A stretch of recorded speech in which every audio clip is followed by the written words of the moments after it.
Yeah, but hey guys, so in this video, this is part two. So in this part two, I will talk about Anjo's Nala's team com with other affiliators like Beast, Plant, Star, as well as Mineral. But before we go into that, so this is just an update on the inside. Yesterday I posted a video. So for Spirit and Intellect, I should have mentioned that since Anjo is casting a single target follow-up attack, and it is actually her S1. So when she does that, she reduces him as well. So in that case, it will be faster for her to cast the full-fledged Angel Temptation. Alright, so there's just a benefit if you link her with Spirit and Intellect. So the first one here I want to talk about is Shamane for Peace. And Shamane, he has the mechanics where after a certain turn, and if he use a rank 2 S1, which is his attack, he get Nature's Blessing. And Nature's Blessing, when he uses ultimate, he will gain Moxie based on Nature's Blessing stack. So in that case, this Moxie that he gained will also transfer to Anjo Nala. So this will allow Shamane and Anjo Nala to cycle through their ultimate faster. But now, not now in global, but in CN, and we will be getting that the next patch. Shamane will gain his Euphoria, and in his Euphoria, what happens is that when someone uses an ultimate, he will gain a certain stacks, and when he uses his ultimate, he will consume the stacks, and he will grant the party with Ceremonious, which is ultimate might, as well as Moxie. So in this case, he will be granting the team with a lot of Moxie, and together with Anjo Nala having just required of 8 Moxie to use ultimate, basically it will make them able to cast ultimate every turn. Almost every turn, or if not, it's going to be every turn if you do it right. So that makes him actually a very good synergy with Anjo Nala. So here I would suggest that in this team means Anjo Nala and Shamane will be acting a lot. So you would want to team them up with characters that don't really need AP to function. And that's like Lopera or like Teferi. So you can have them there, not doing anything, and they will support the team, and you just have Anjo Nala and Shamane spamming ultimate, right? So the next character here is Centurion. So the thing with Centurion is that when you use her ultimate, she inflicts weakness on the enemy. So weakness is a negative status, which means Anjo Nala now using her ultimate will hit harder. And Centurion, if you use her rank 2 incantation, she will also get 1 Moxie, which means she will be able to allow Anjo Nala to quickly get to her ultimate so that she can spam the ultimate as well. And remember, if you are attached to Beast unit, which means every time Centurion acts or even Shamane, then there will be additional Moxie generated. So if you notice here, I put for her portrait, I would suggest P0, P3, or P5.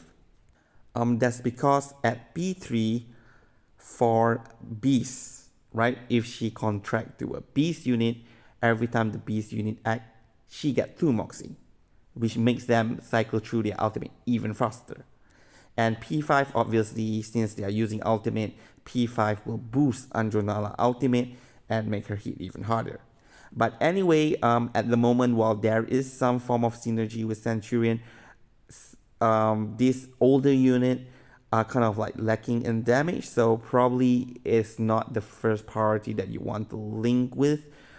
But if Centurion gets an Euphoria in the future, then they should be a very good teammate.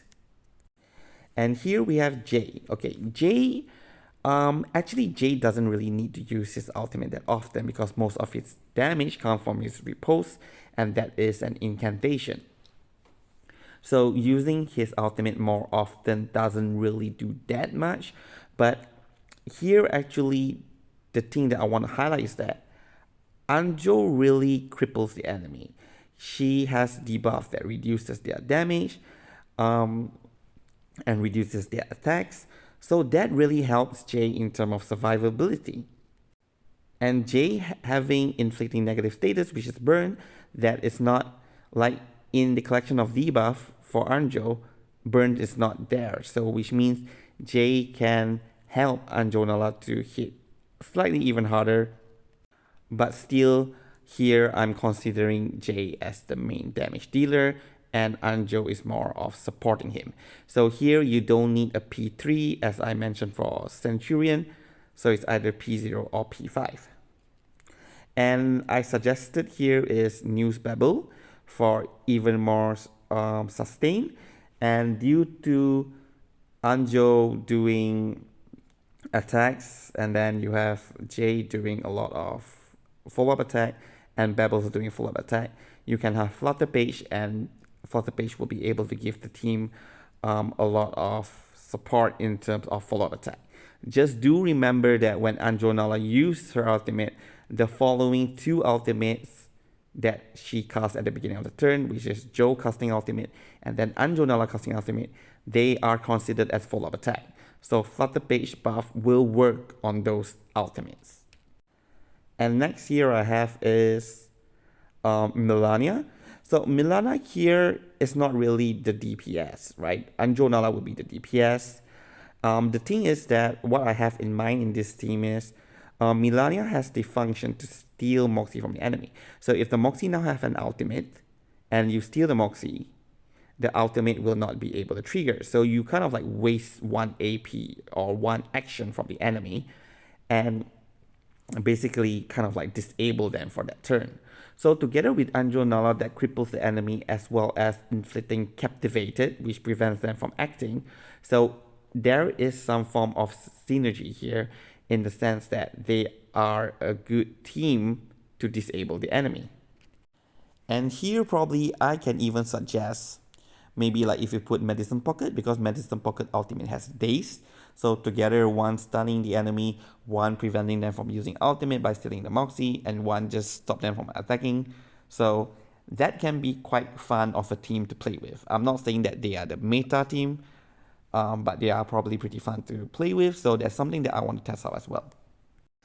As for the other beast unit like Gertien, Medicine Pocket, Lopera, and Spatudia, I don't really recommend you form a contract using Anjo with them.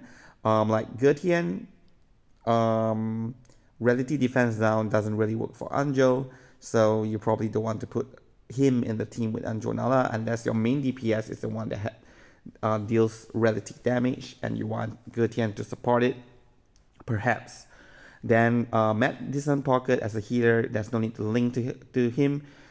And for Lopera, she is also a passive unit, so there's no need to link to her, she can just stand there.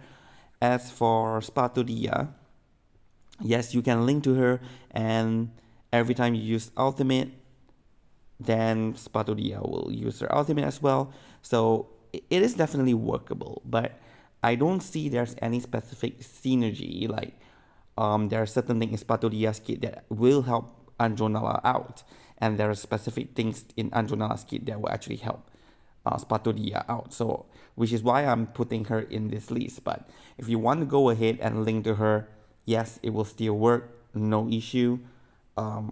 You probably can still win a lot of fights, right? So that's all for the beast unit. As for the plant unit, the first one here I want to talk about is Marcus. Marcus, she inflict weakness and she also inflict annotate. Both of this is negative status. So she doubles, right? The other characters just do one negative status to help Anjo Nala, but actually Marcus does both. And Marcus, when she used S2 or S3, there's additional Moxie, right? So together with Anjo Nala binding a contract, Marcus can generate 3 Moxie for Anjo Nala. So that makes them actually a very good synergy to really quickly go over their ultimate.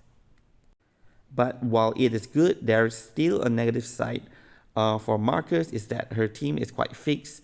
You need plant, spirit, or intellect.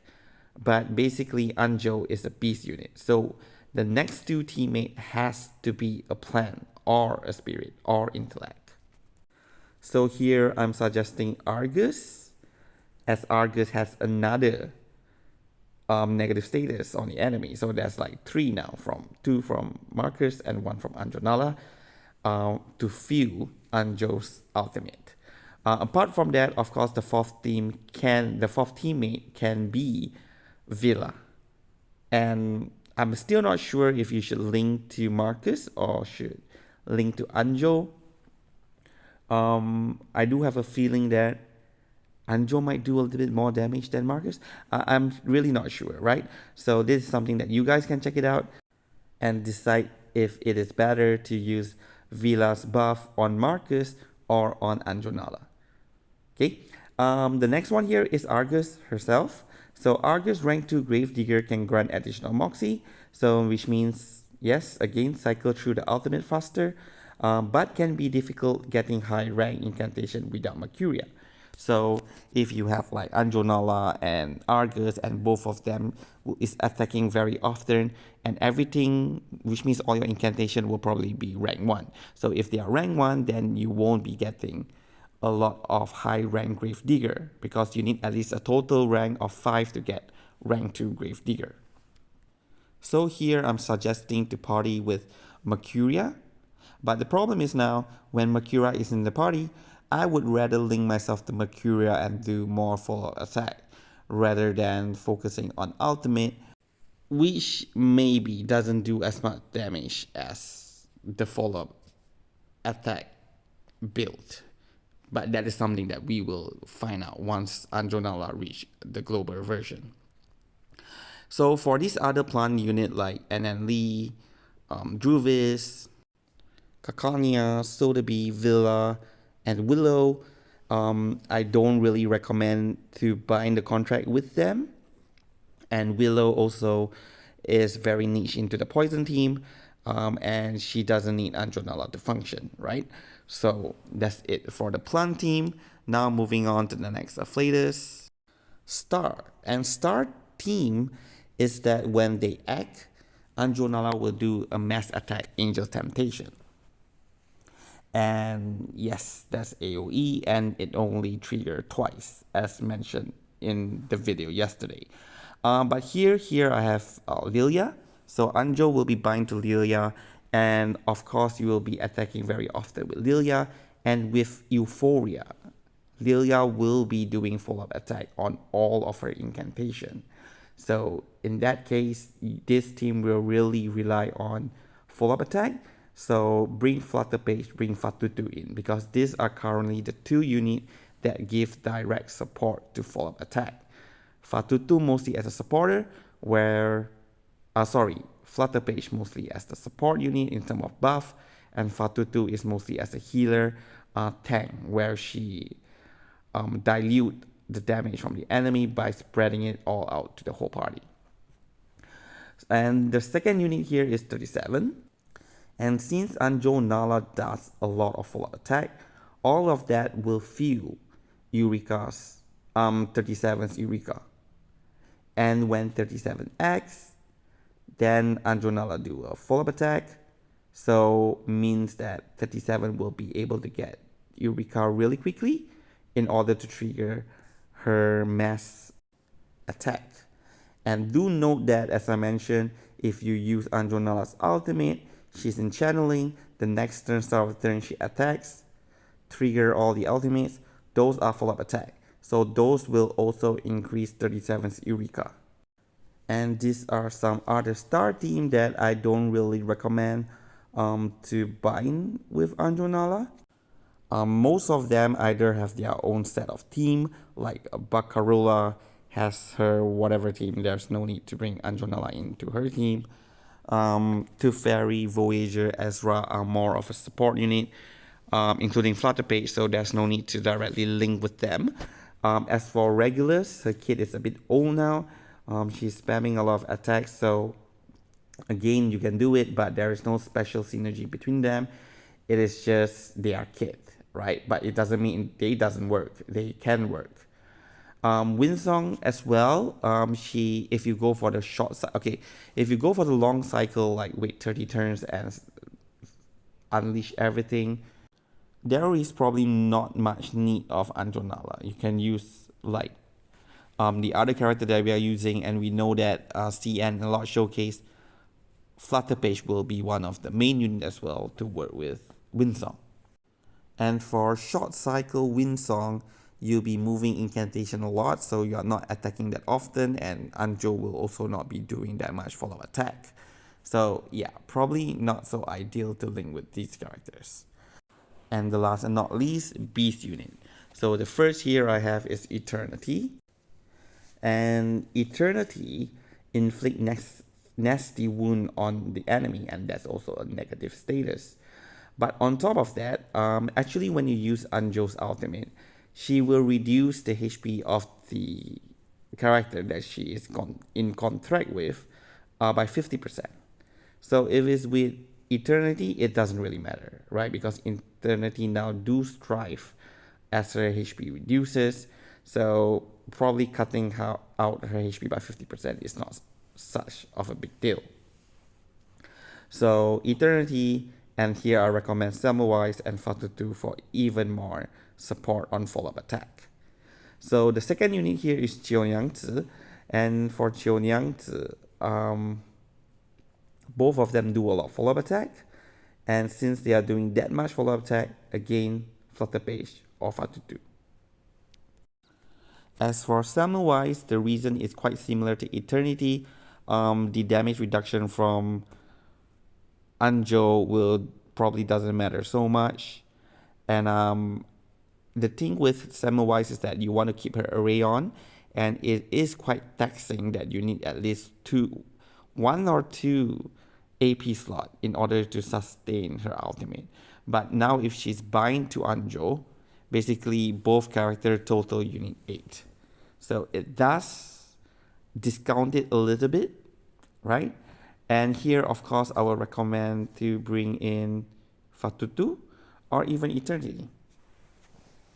And last and not least, here is Kaalaa. So Kaalaa kit is really old right now, and she needs an upgrade. But what happens is that when you have enough stack of Saturn or Mars, and when you use ultimate, she will do a follow-up attack based on the buff that you gave her. The higher the number of charges like Mars or Saturn, then the higher the rank of incantation that will be casted after the ultimate. But the catch here is that it is usually quite awkward for Kaalaa to build up 4 of their stacks because they get easily replaced. And to ensure you have the right charges, you might end up having to waste Moxie. Like Kaalaa have 4 Moxie, the next turn she's gonna get ultimate. Now she have like full moon, and then she have Mars, and then she has Saturn. So you got to like use some of the incantation. Like let's say if you want to do Saturn, right? So now you got to use the correct incantation to keep getting Saturn up before you use her ultimate. So in that case, that might lead to a lot of Moxie wasting. And moreover, probably now not a lot of people using Kaalaa anymore. So we do hope that she get her Euphoria soon, and we can build some team around these units. As for the other Beast unit, Fatutu, Babel, Pickles, there is no need to direct link with them. Bebbles and Fatutu is good enough for sustain, and they only need to use the incantation once or twice in a round. But for Pickles, at first I wanted to put Pickles in one of the recommendation, but I'm not too sure how Pickles will be upgraded because he should be getting Euphoria soon in the China version. So maybe I will talk about Pickles later on. Anyway, at this point, I do not recommend that we bind a contract directly with Pickles, Bebbles, and Fatutu for Mineral Team. Anyway, that's all that I want to discuss. Good luck on your pools, and have a good day.